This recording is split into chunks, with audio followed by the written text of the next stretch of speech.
Hello दोस्तों, नमस्कार। मैं हूं आपका दोस्त प्रबल और आप सभी का स्वागत करता हूं अपने चैनल दार्शनिक भारत में। दोस्तों, इस वीडियो को हम वहीं से कंटिन्यू करेंगे जहां से हमने प्रत्यक्ष का भाग पहला छोड़ा था।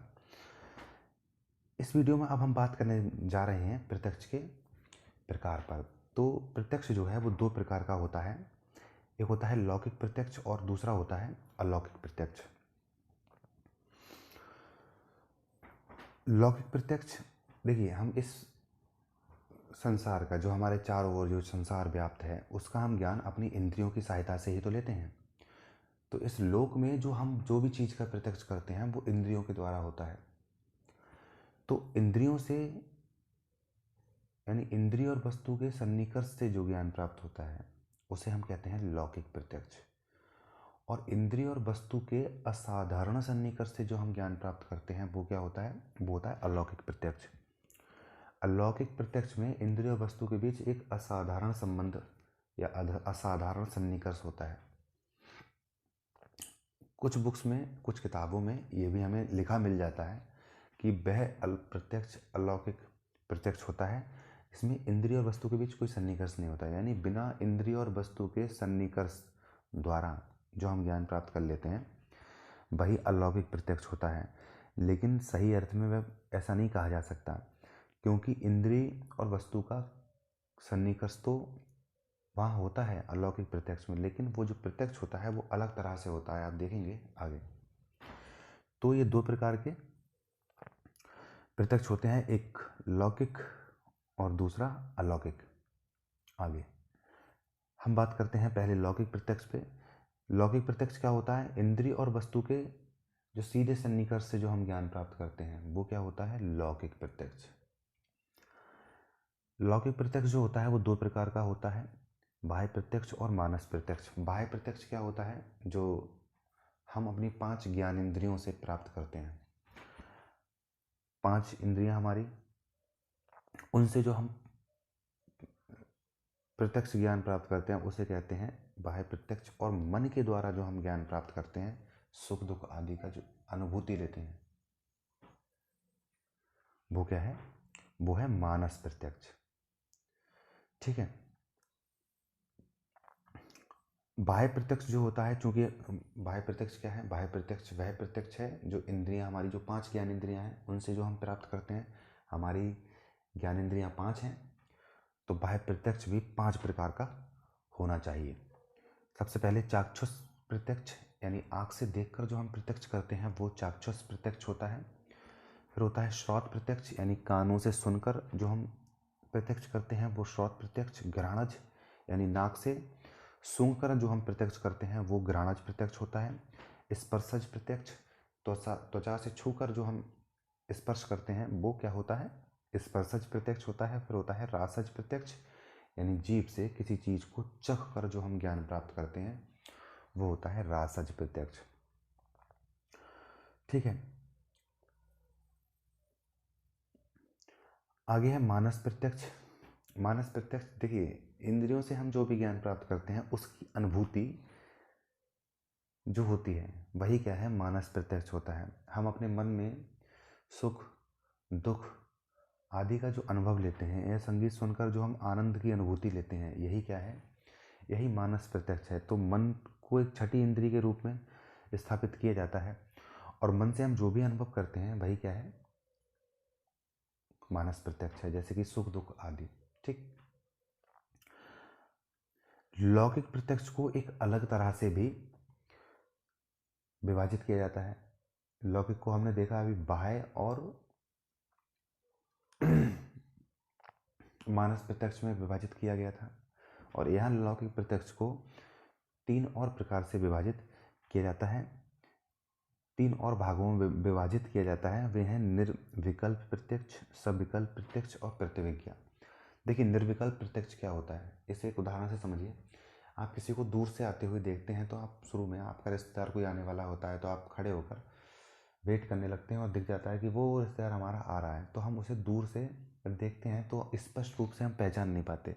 हम प्रत्यक्ष तो कर रहे हैं और हम जानते हैं कि कोई आ रहा है, लेकिन ये नहीं पहचान पाते ठीक से कि ये वही व्यक्ति हैं, हमारे रिश्तेदार ही हैं क्या, या कोई और है। ऐसा हमारे साथ दैनिक जीवन में भी खूब होता है। तो जहाँ अस्पष्ट प्रत्यक्ष हमें मिलता है, स्पष्ट प्रत्यक्ष ना मिलके अस्पष्ट प्रत्यक्ष जहाँ मिलता है वही क्या है, निर्विकल्प प्रत्यक्ष।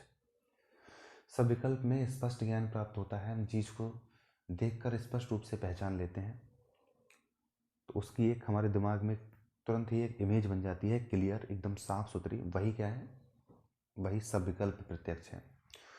और तीसरी चीज़ होती है, एक क्रमबद्ध तरीके से होती हैं। तीसरी चीज़ होती है प्रतिविज्ञा। प्रतिविज्ञा का अर्थ होता है पहचानना। किसी वस्तु को आप एक बार जैसे देख लेते हैं, मान लीजिए आप किसी व्यक्ति से कहीं मिलते हैं और उसे वही व्यक्ति जब आपको दोबारा मिलता है 1 साल 2 साल बाद, तो आप तुरंत उसे देखकर पहचानते हैं। देखिए, पहचानने के लिए भी, प्रतिविज्ञा के लिए भी क्या होता है, प्रत्यक्ष जरूरी होता है। तो जैसे आप उसे देखते हैं वैसे ही आपके दिमाग में एकदम से आ जाता है कि ये तो वही व्यक्ति है जो हमें 2 साल पहले वहाँ मिला था।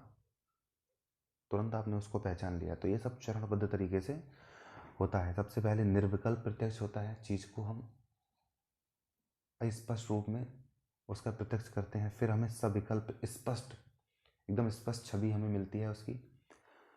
और जब स्पष्ट छवि हमारे दिमाग में बैठ जाती है तो उसके बाद हम उस चीज़ का क्या कर सकते हैं, प्रतिविज्ञा कर सकते हैं। दोबारा इस चीज़ को देखेंगे तो तुरंत हम पहचान लेंगे। तो ये तीनों चीज़ें एक चरण में चलती हैं। पहले निर्विकल्प प्रत्यक्ष होता है, फिर सविकल्प प्रत्यक्ष होता है, उसके बाद प्रतिविज्ञा होती है। आगे अलौकिक प्रत्यक्ष जो होता है, इंद्रिय और वस्तु के बीच असाधारण सन्निकर्ष से जो ज्ञान उत्पन्न होता है वही क्या है, अलौकिक प्रत्यक्ष है। या एक इंद्रिय वस्तु के बीच एक अनोखा संबंध जो स्थापित होता है। कुछ लोग ये भी कह देते हैं, कुछ दार्शनिकों ने अपनी कुछ जो राइटर्स हैं उन्होंने बुक में ये भी लिखा है कि इंद्रिय वस्तु के बीच बिना सन्निकर्ष के जो ज्ञान प्राप्त होता है वही अलौकिक प्रत्यक्ष है। लेकिन ये बात ठीक भी है कहीं तक, क्योंकि कोई भी इंद्रिय वस्तु के बीच अलौकिक प्रत्यक्ष में कोई भी भौतिक सन्निकर्ष नहीं होता, ठीक है, लेकिन फिर भी सन्निकर्ष एक अलग तरह का सन्निकर्ष होता है। तो ये जो अलौकिक प्रत्यक्ष होता है वो 3 प्रकार का होता है, सामान्य लक्षणा प्रत्यक्ष, ज्ञान लक्षणा प्रत्यक्ष और योगज प्रत्यक्ष। सामान्य लक्षणा प्रत्यक्ष क्या होता है, देखिए मैंने आपको, मेरा एक वीडियो आया था, मुझे ध्यान नहीं मैंने किस वीडियो में वो बात की है, लेकिन मैंने एक वीडियो यहाँ डाला है जिसमें मैंने 2 बातें समझाई हैं, सामान्य और विशेष, कि सामान्य क्या होता है और विशेष क्या होता है। इन 2 बातों पर मैंने चर्चा की है। सामान्य जो होता है वो अपनी जाति को दिखाने वाला होता है, पूरी जाति का जिससे ज्ञान प्राप्त होता है वो सामान्य होता है। और अपनी जाति के किसी एक को अगर हम देखते हैं तो वो विशेष कहलाता है। जैसे कि राम क्या है, विशेष है, लेकिन राम की जाति क्या है, मनुष्य है। तो मनुष्य जो है, मनुष्यत्व जो है वो सामान्य है किसका, राम का। और राम अपनी जाति का ही विशेष है। जैसे काली गाय, लाल गाय, पीली गाय, आपने बहुत सारी गाय देखी हैं, ये सभी गाय हैं। तो जो गौत्व है जिसके कारण ये गाय जो हैं गाय कहलाती हैं वो सामान्य है। और ये जो काली गाय है वो एक विशेष गाय है, वो विशेष है। एक सफ़ेद गाय जो है वो एक विशेष है, एक लाल गाय जो है वो एक विशेष है। तो अपनी जाति का हम जब कोई एक सदस्य चुनते हैं तो वो एक विशेष होता है। और पूरी जाति को जो दिखाता है वो सामान्य होता है। सारी गाय किसके कारण गाय कहलाती हैं, क्योंकि उनमें गौवत्व होता है। सारे घोड़े क्यों घोड़े कहलाते हैं, क्यों, अश्वत्व के कारण। सारे मनुष्य क्यों हैं, मनुष्यत्व के कारण। तो जो ये चीज़ें क्या हैं, ये सामान्य हैं, ठीक है। तो सामान्य से हमेशा जाति का बोध होता है, विशेष से किसी व्यक्ति विशेष का बोध होता है, किसी वस्तु विशेष का बोध होता है। तो सामान्य जो है, सामान्य लक्षणा प्रत्यक्ष क्या होता है, सामान्य लक्षणा प्रत्यक्ष वो होता है कि जब हम किसी वस्तु का प्रत्यक्ष करके उसकी जाति या सामान्य का भी प्रत्यक्ष कर लेते हैं। जैसे कि राम को देखते हो और पहचान लेते हो कि ये राम है, तो आपने प्रत्यक्ष तो राम का किया, लेकिन आपको एक और चीज़ का प्रत्यक्ष हुआ कि राम क्या है, मनुष्य है। 2 बातों का आपने प्रत्यक्ष किया यहाँ पे। अब मनुष्य का प्रत्यक्ष आपने जानबूझकर नहीं किया था, आपने तो राम को देखा, लेकिन राम को देखकर आपके मन में ये आ गया कि ये मनुष्य है। काली गाय को देखते हो, लेकिन काली गाय को देखते ही आपको ये भी पता चल जाता है कि ये गाय है, उसकी जाति का भी आपको बोध होता है साथ में, जब किसी चीज़ का आप प्रत्यक्ष करते हो तो यही सामान्य लक्षण प्रत्यक्ष होता है। जब आप किसी वस्तु विशेष का प्रत्यक्ष करते हैं और उसकी जाति का भी प्रत्यक्ष यानी उसके सामान्य का भी प्रत्यक्ष आपको हो जाता है तो उसे सामान्य लक्षण प्रत्यक्ष कहते हैं। जैसे कि राम को देखकर ज्ञात होना कि वह क्या है, मनुष्य है। राम का प्रत्यक्ष किया और इसका प्रत्यक्ष आपको स्वतः हुआ, उसकी जाति का, सामान्य का। तो ये सामान्य लक्षण प्रत्यक्ष होता है। आगे एक होता है ज्ञान लक्षण प्रत्यक्ष।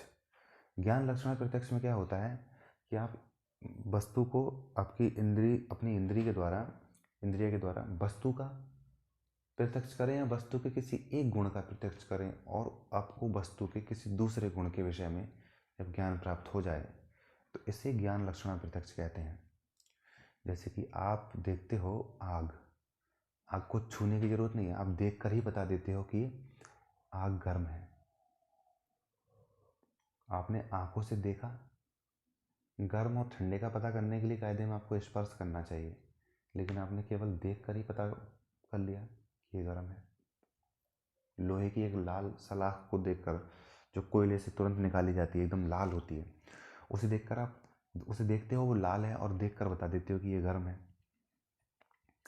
जबकि गर्म का पता तब चलता जब आप उसे स्पर्श प्रत्यक्ष करते हो, उसका छू कर देखते तब, लेकिन बिना छुए आपने कर लिया। आपके घर में जब मम्मी पोछा लगा रही होती हैं फर्श पे, तो आप बाहर खड़े हो जाते हो, फर्श गीला होता है और आप देख कर ही समझ जाते हो कि फर्श चिकना है और जाएंगे तो गिर जाएंगे। चिकनेपन का, फर्श चिकना है ये पता करने के लिए आपको छू कर देखना था, स्पर्श प्रत्यक्ष करना था, है ना, लेकिन आपने आंखों से देख कर ही ये पता कर लिया। तो यही क्या है, यही ज्ञान लक्षण प्रत्यक्ष है। आप वस्तु का या वस्तु के किसी एक गुण का प्रत्यक्ष करते हैं और उसके दूसरे गुणों के बारे में यदि जान लेते हैं तो वह ज्ञान लक्षण प्रत्यक्ष होता है। जैसे कि आग को देखकर ज्ञात होना कि आग क्या है, कैसी है, गर्म है। आगे है योगज प्रत्यक्ष। देखिए योगज प्रत्यक्ष जो है वो हम जैसे साधारण लोगों के लिए नहीं है, वो असाधारण व्यक्तियों के लिए ही है। योगज प्रत्यक्ष जो होता है वो एक अनोखे प्रकार का, एक अलग प्रकार का प्रत्यक्ष होता है, जो असाधारण व्यक्तियों को या दिव्य पुरुषों को ही होता है। योगज प्रत्यक्ष इसका नाम इसलिए पड़ा क्योंकि ये प्रत्यक्ष योगी जो हैं वो आज भी करते हैं। योगियों को ये प्रत्यक्ष होता है। योगी जो होते हैं वो भूत भविष्य का प्रत्यक्ष कर लेते हैं। उनसे भूत का भी पूछ सकते हो, उनसे भविष्य का भी पूछ सकते हो, वो बता देंगे। बहुत दूर की वस्तु का भी पता कर सकते हो। किसी का बच्चा खो जाए, जैसे कि मैंने पहले बताया, इसी पहले पार्ट में बताया था, किसी का बच्चा खो जाता है तो महात्मा जी के पास आता है, बोले महात्मा जी बताओ हमारा बच्चा कहाँ है। तो वो महात्मा जी उसे करेक्टली बता भी देते हैं कि तुम्हारा बच्चा जो है वो उस शहर में है और वहाँ पे आपको बैठा हुआ मिलेगा, आप जाएं और ले आएं। किसी का वैलेट, पर्स गिर जाता है, ठीक है, पर्स गिर गया या कोई और कीमती वस्तु गिर जाती है तो भी लोग पूछते हैं, मैंने तो देखा है, सुना है, तो भी महात्मा लोगों से पूछते हैं कि महात्मा जी कहाँ गिरा, तो बताते हैं कि तुम्हारा पर्स वहाँ गिरा हुआ है और उस व्यक्ति ने उठाया है। तो ये जो योगी हैं ये क्या साक्षात प्रत्यक्ष कर रहे हैं किसी चीज़ का, उसे देख रहे हैं? नहीं, वो खुद कहाँ बैठे हैं और वस्तु कहाँ है फिर भी बता दिया उन्होंने, इतनी दूर का। तो ये कैसे हो पाता है? ये इसलिए हो पाता है क्योंकि इन योगियों के पास कुछ विशेष प्रकार की शक्तियाँ होती हैं, उसके कारण ये इस तरह के प्रत्यक्ष कर पाते हैं। और इस तरह के प्रत्यक्ष जो होते हैं, ये जो अद्भुत प्रत्यक्ष होते हैं, इसी को योगज प्रत्यक्ष कहा जाता है। और देखिए एक बात और बता दूं कि ये योगज प्रत्यक्ष जो है बेशक आपको अभी थोड़ा अजीब लगे, क्योंकि अरे ये तो कहाँ पुरानी बातें हैं, अब कौन जाता है योगियों के पास पूछने, अब योगियों को कुछ नहीं पता, ऐसे सोचते हैं। लेकिन दर्शन में इस चीज़ को ना बहुत गहराई से स्वीकार किया गया है। देखिए हमने जैन दर्शन पढ़ा था और उसमें बताया था कि केवली वह व्यक्ति होता है जिसे केवल ज्ञान प्राप्त होता है, कैवल्य की प्राप्ति इसने की होती है। तो जो व्यक्ति केवली हो जाता है वो अनंत धर्मी वस्तुओं को जानने लगता है, मैंने बताया था। वस्तुओं में अनंत धर्म होते हैं, और अनंत धर्मों को जानने के लिए हमारे पास अनंत दृष्टिकोण होना चाहिए। हमारे पास जो हम साधारण मनुष्य हैं उनके पास अनंत दृष्टिकोण नहीं होता, इसलिए हम इन वस्तुओं का कभी पूर्ण ज्ञान नहीं ले पाते। किसी एक गुण को जान लेते हैं और समझ लेते हैं कि उसका पूर्ण ज्ञान हमने प्राप्त कर लिया, लेकिन ऐसा नहीं। उस वस्तु में तो अनंत गुण बाकी रह गए, उसके अनंत रहस्य हमें जानने थे। तो वस्तु को पूरी तरह से समझने के लिए हमारे पास अनंत दृष्टिकोण होना चाहिए, और अनंत दृष्टिकोण किसी भी मनुष्य के पास नहीं होता। वो केवल उसी मनुष्य के पास होता है जिसे जैन दर्शन के अनुसार कैवल्य ज्ञान की प्राप्ति होती है। और जब कैवल्य की प्राप्ति हो जाती है तो वह मनुष्य क्या कहलाता है? केवली। तो केवली जो होता है वो भी भूत भविष्य वर्तमान बहुत दूर की या अति सूक्ष्म चीज को का प्रत्यक्ष कर सकता है। समझे? महात्मा बुद्ध को भी ऐसा ही दिव्य ज्ञान प्राप्त हुआ था, है ना? तो ऐसे बहुत उदाहरण हमारे सामने हैं, और ऐसे बहुत दर्शन हैं जो ये चीज स्वीकार करते हैं। ठीक है, योगज प्रत्यक्ष को। तो